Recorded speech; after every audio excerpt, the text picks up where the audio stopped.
qui sont en rapport avec ce que vous avez énoncé ce soir. D'accord. Il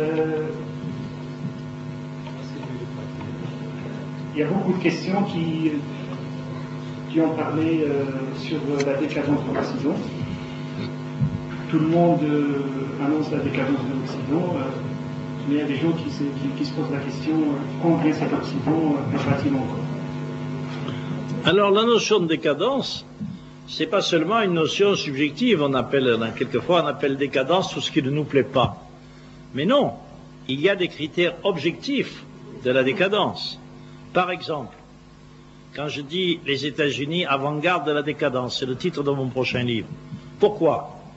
Parce que les États-Unis actuellement, je vous donne un chiffre, aux États-Unis, le chiffre d'affaires de la drogue est du même ordre de grandeur que le chiffre d'affaires de l'automobile et de l'acier. Voilà un exemple typique. Deuxièmement, la spéculation.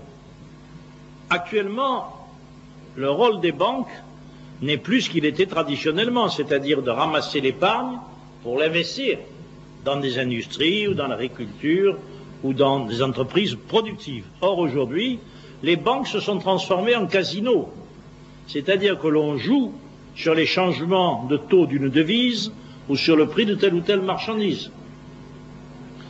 Dans ce système-là, d'après le prix Nobel de l'économie, M. Maurice Allais, qui pourtant n'est pas un de nos amis, il reconnaît que l'on gagne 40 fois plus à spéculer qu'à travailler, c'est-à-dire à produire ou à rendre des services. Ça, c'est un indice caractéristique de la dépendance.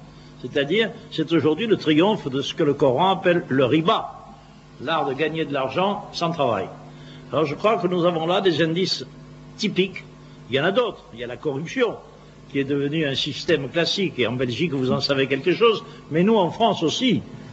Il y a actuellement 137 ou députés ou maires de grandes villes qui sont mis en accusation pour trafic des finances publiques. Alors ça veut dire que la corruption, c'est un système qui vaut dans tous les pays où s'étend le capitalisme. Depuis le retour du capitalisme aux États-Unis, dans l'ancienne Union soviétique, il faut savoir d'abord que au Kazakhstan, les champs de pavots pour produire l'opium ont été multipliés par 6 en 3 ans, entre 92